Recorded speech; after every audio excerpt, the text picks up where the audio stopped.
record this. Okay, I'm going to start from the beginning. I can't quit my day job before I can cover my bills and have health insurance. Is that a true statement, or is the added 40 hours a week going to cover it? How do you decide when to quit your job? Super tricky question because it's a personal decision, it's a faith decision, and a comfort decision. I can give you two examples of people that didn't have jobs. One quit, one was fired. The one that was fired lost everything, no health insurance or nothing. So the person that was fired, laid off 3 times, was me. I went a period of maybe 18 months without health insurance. Fortunately for me, I was healthy. Fortunately for me, nothing happened. But there's a risk. I had a friend that quit, had about $300,000 in the bank, a lot of good stuff going on. His wife got sick. It completely wiped him out. So it's a hard one. I just got to, you really got to sit down with your wife and really discuss that one, because it's easy for me to say quit your job now because last 12 years I haven't had a job. So I'm comfortable with the risk of not having a job. But when you're transitioning from a job to your own business, it's a very scary thing, because not only do you lose a job, you lose a lot of your identity. Most people, anywhere from 20 to maybe 80% of who they are is wrapped up in their job. So you go from not having a job, not having health insurance, to losing a good part of your identity. It's a lot to handle. I would say, just to give you some parameters, 3 years of money in the bank before you quit your job. 3 years to cover expenses. 3 years worth of expenses. So if you were making, just throw out a number. I don't know what you make. Say 30. If you got around 90, I think you would be good to go. Also, on the insurance tip, look in your local area for what's called concierge or boutique medicine. There are a lot of doctors that are taking subscription plans where you pay the doctor anywhere from $35 a month. I think the initial visit's going to be, because there's a guy I'm looking at that does this, I think it's $500. Then after that, it's like $50-$60 a month. And also, since you own the business, this is a big write-off for you. It's a big write-off. So that's something else to look into, because depending upon what your health insurance costs and your other deductions, getting an expensive health insurance policy could seriously offset your taxes.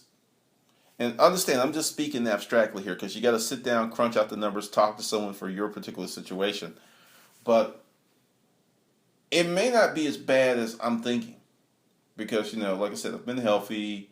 I've been able to get Kaiser really cheap, $185 a month. When it started, it's $250 now. So, and I really don't use it. But it's that comfort level. Once, do this. List all of the reasons that you can't quit your job and start solving them. And I think you'll be in a better situation.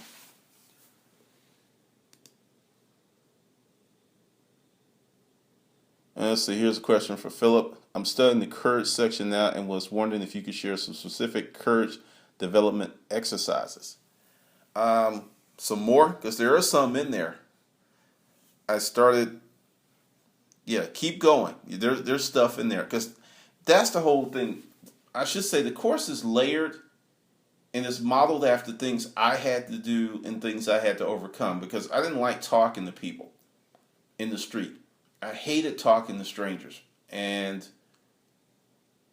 I have no problem doing it now. I didn't like it, but this book, So Good They Can't Ignore You, and it talks about this phenomenon. Things that, because people are thinking, oh, I gotta have passion. I have found out in my life, and if you look in your life, you'll probably see the same thing. Things that were challenging in the beginning, things that you didn't like, once you became good, they became fun. But there will be there's more coming in there. But yeah, there's exercises in that course. I don't know how deep you are into it, but they're there. And while we're talking about that, let me show you this. Let's go to here. Okay. Courage, the mental gym. There's exercises here. Purpose equals action. Perspectives. Yeah, there's stuff in there, and there's going to be some more. And do this because I know there's exercises in the course in my mind. If you have any suggestions, send them to me at updates@hms300.com, and I can look at that.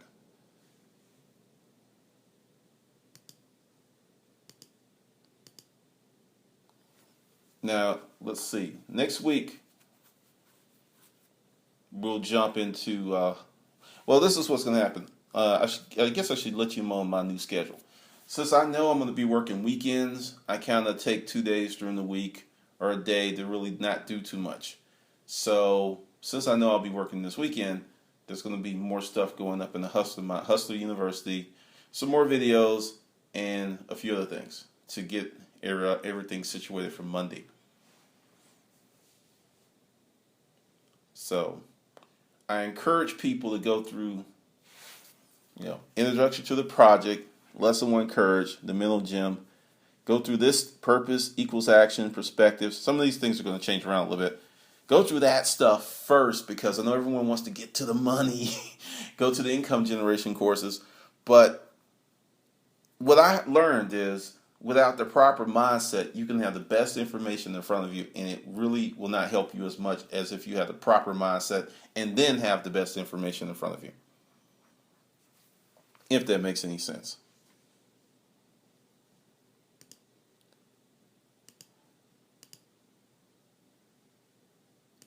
Let's see. No more questions.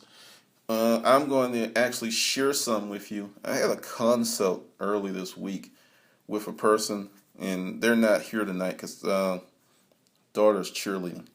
But they came into the hustler mindset with the reseller bent, and we had a consult. And this is why I like talking to people, and this is why I've changed the course around.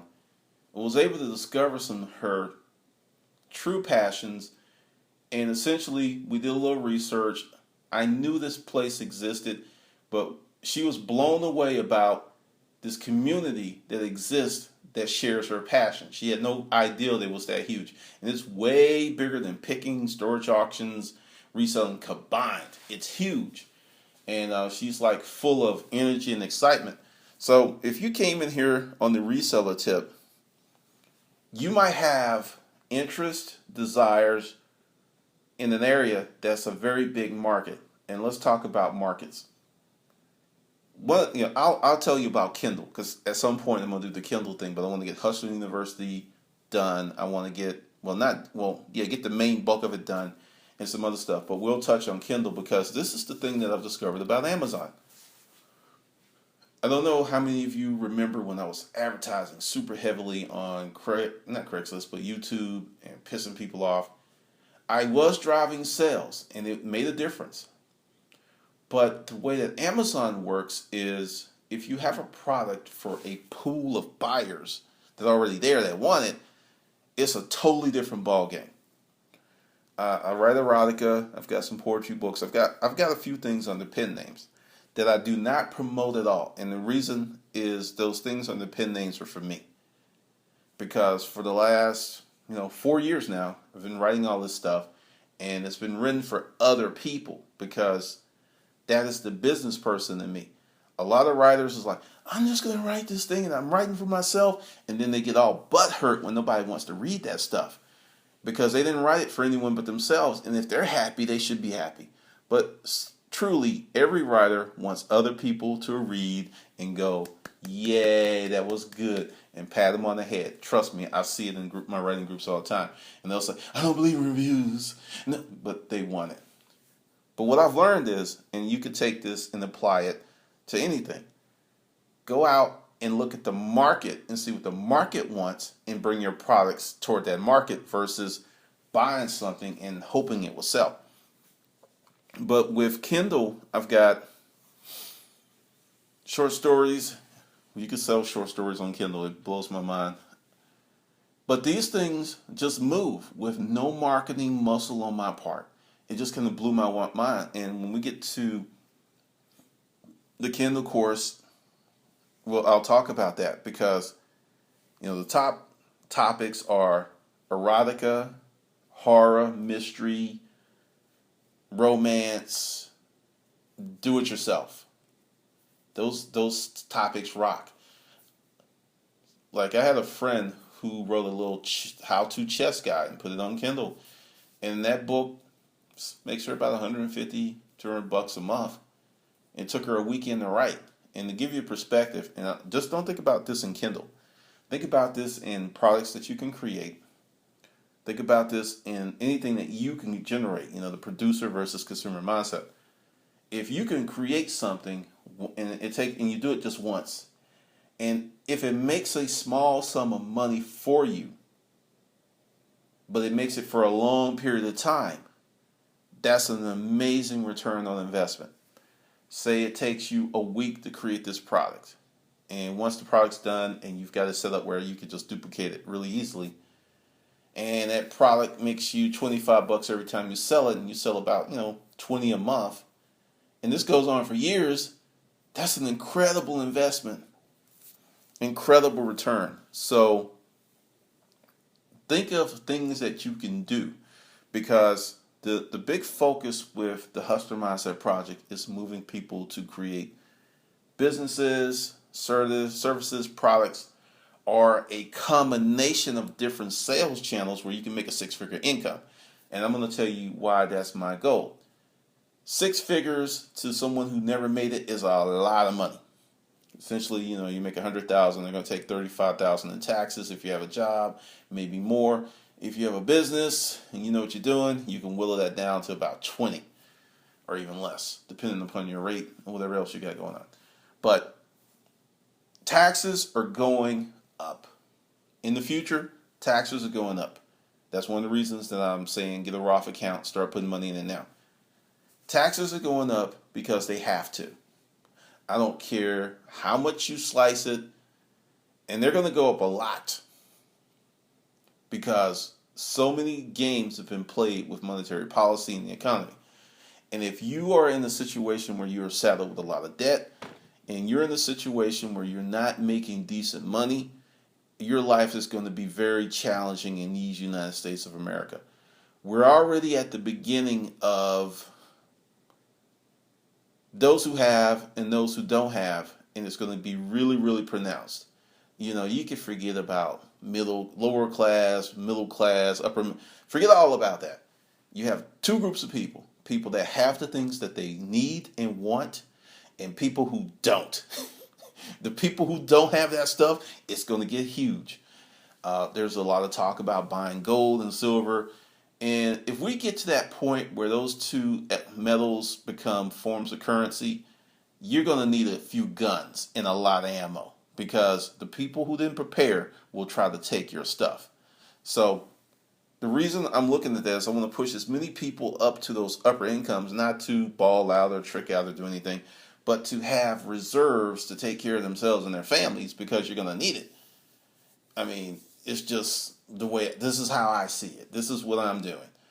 The reason I bought the new X5, and I wanted it, and it took me 2 years to, well, it really didn't take me 2 years to figure it out, but it took me about 4 weeks to come up with a plan, because I just could not, with my financial education, go out, buy an expensive vehicle, and just pour money into it with no return. I mean, I just can't do it. It makes no sense. But I've had it less than a month, and I've already got mileage deductions of $650 already. So if I do that every month, I offset my taxes, and I seriously reduce the cost of ownership of that vehicle. Seriously. If I get up to maybe 1,000 miles, and it's possible I could, because one of my clients' round trip is 232 miles. If I go up there 4 times a month, That's my car payment, and that's just in insurance because my insurance went up about like $75, and then there's the cost of maintenance and all that stuff. It's included because most people when they calculate their car payment, it's my car payment's like $450. No, your car payment is $450. All the gas that goes in it, any increase in insurance, maintenance, you add that up for the year. So you may pay $450, which is like 5,000 towards the payment, but when you factor in the gas, the insurance, the car may actually cost you 9,000, maybe 10,000 a year. And if you're making 30,000, a third of your income is going to your vehicle. And I've seen a lot of people like that, and they're just like, I don't have any money. It's because your car has sucked up a third of your income. And it's common. It's very, very common. But as we go down this path, I'm going to share this stuff with you. And that's the reason, because some people were like confused, like, I don't want to incorporate. The way that it's going is going to be very, very hard for you to be under the radar. I'll share something at the end of this that's just going to blow your mind. But I'm going to answer another question.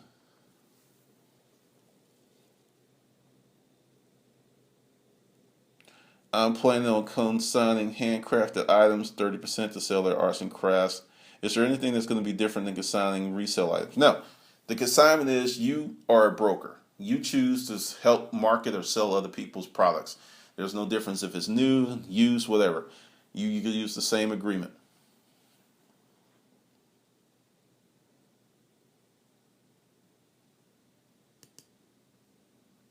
Okay. And just to keep this kind of short, because we're at the 7-minute and 7:40 section time limit, I'm going to tell you something that happened to me, and I want all of you to do this. There's this thing called the National Drivers Database. It was created for a noble reason, to track down repeat DUI offenders, people who have DUIs, they move to another state, they get a new license. Well, some cookie in all the states say, hey, let's start putting in all these unpaid traffic tickets. So I got hit for 2 tickets. Actually, it was an accident. 2, 3, 4 tickets from 1989. And I paid them with American Express back in the day. If I had not paid them with American Express and I called up American Express and they sent me the microfiche, I would have had to pay $2,800 to settle those things to renew my license. There was another thing, a seatbelt violation. So essentially, if you have any tickets that you think you forgot about, go to the National Drivers Database. You can get your record and see if any of your information's in there. And the reason that this is happening is because states are starved for income. They need revenue. I swear, I was down there. It took me 3 days to clear that crap up. And I mean, I haven't had a ticket in a long time. I was just blown away at what these fines are. They're like, at the DeKalb County Courthouse, the ATM machine puts out $100 bills. I am not kidding you. People were paying $700 here, $1,500 here, $20. I mean, it was like astronomical. And I was just like, whoa. So, National Drivers Database, check it out, because if you have any ticket in any jurisdiction, they're putting it in. Now, here's the other side of that. Tickets are misdemeanors. In most states, the statute of limitations on misdemeanors are 2 years to 4 years. So at some point, there's going to probably be a massive lawsuit because this thing just came online late last year. This thing is brand new. And it was just blowing my mind how many people were getting caught up, because there was this one guy online. It was like a ticket from 1972. So that's my public service announcement to you. National Drivers, check it out. Make sure, I'm telling you, because the thing is, due to interstate reciprocal agreements, it doesn't matter if you got the ticket in New York. New York will stop you from getting your license wherever you are. I'm serious. It is crazy what's going on. But another thing, if I didn't have the resources or the time that really deal with this, because I had one to keep them from throwing me in jail, I had to pay $1,500, and then I had the proof that I paid that ticket. And I went in, and I was like, "Give me my money back," and it took them like 2 weeks to give me my money back. It was just crazy. It was just like, so what I'm telling you is, if you get a ticket now in the future, make sure you save your paperwork. Make sure you save your receipts. You actually scan a copy, send it to an email address, because I have an email address online that I forward everything, and it's just there forever. And that actually is two, because I got two Gmail accounts linked together. So when I send an email to the primary Gmail account, the second one gets one. So I got two backups in case something happens. Because if you don't have any documentation, even if you paid it, you didn't pay it, if you know what I mean. So just be really careful about that, because it literally blew my mind. I mean, seriously, and a lot of people are getting jammed up with this. I may even do a YouTube video about it, because there's a lot of people out there who have suspended licenses and they don't even know it. They have no clue, because it's crazy what's going on. So just letting you know about that. All right, well, that's the public service announcement. I'm going to sit here real quick. There's, like I said, some more questions and updates at hms300.com. If you got any questions, just send them there. Once again, that's updates at hms300.com. And the next video will probably be the combination of all those questions, or if it's one real juicy one. So, all right, it's 7:44. I'm going to shut this down, and I will see you on the good side.